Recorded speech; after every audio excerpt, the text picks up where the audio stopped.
Hello বন্ধুরা, চলে এসছে একটা নতুন ভিডিও নিয়ে। আজকে আমি তোমাদেরকে একটা বাইক দেখাতে চাই। তোমরা সকলে হয়তো দেখেছো R15, MT, NS আরও নানা রকম গাড়িতে সবাইকে মডিফাই করতে, বাট কখনো কি এই FZ-টাই মডিফাই দেখো বন্ধুরা। কখনো কিরকম FZ-এ মডিফাই দেখেছো?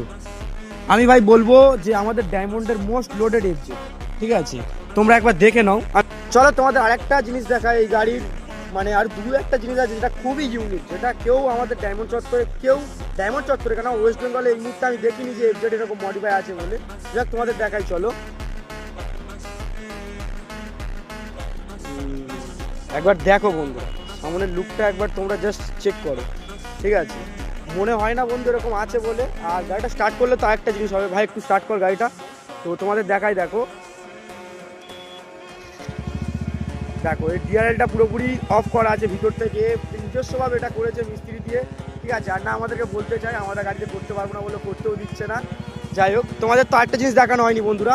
এই দেখো পায়ের দু সাইডে ডিস আছে, তোমরা তো দেখতে পাচ্ছ ডবল ডিস। দেখো বন্ধুরা, এটা ফুল সিস্টেম লাগানো আছে, ভাইয়ের পুরো ফুল সিস্টেম লাগানো আছে, ঠিক আছে?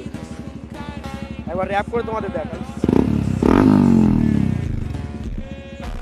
জায়গাটা ডিপি কিলার রাখেনি, ঠিক আছে? স্টকে কোনো ডিপি কিলার নেই, তো হেভি লাগছে ভাই।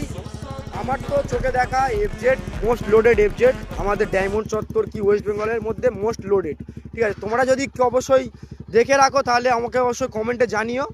আর এই হলো সেই ভাই যার গাড়ি অনেক কিছু লোড করা বাকি আছে, এখনো ভাইয়ের বক্তব্য যে অনেক কিছু এখন লোড করা বাকি